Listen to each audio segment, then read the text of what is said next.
ஏன் நான் சோறு போடுறேன் உனக்கு?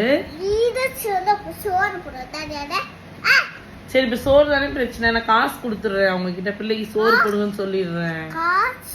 அவங்கள்ட்ட சொல்லிடுறேன், ரிட்டர்ன் கொடுத்துடுறேன். மாசம் மாசம் காசு கொடுத்துடுறேன், இந்த பிள்ளை சோறு போட்டுருங்கன்னு சொல்றேன். சொல்லு. ஆமா அப்படியே காக்கா கிட்ட காலி ஒட்டிட்டு பட்ட வச்சிருக்கீங்க. பாத்தியா மரியாதை இல்லாம பேசுற. கிளம்பி இரு, இப்ப 10-11 மணிக்கு வராங்களாம், கொடுத்துடுறேன் இரு. கிளம்பிடுது. நீ என்ன வாடி போயின்னு பேசுற, வாங்க போங்கன்னு பேசு. மரியாதை இல்லாம பேசுனா அப்பதான் நான் கண்டிப்பா கொடுத்துடுவேன். பாத்தியா தோலை உரிப்பேன் நான் உண்டா. நான் வேற நல்ல பொருளா ஆர்டர் போட்டுக்கிறேன். நல்ல மரியாதை கொடுக்குற குழந்தைய நான் ஆர்டர் போட்டுக்கிறேன்.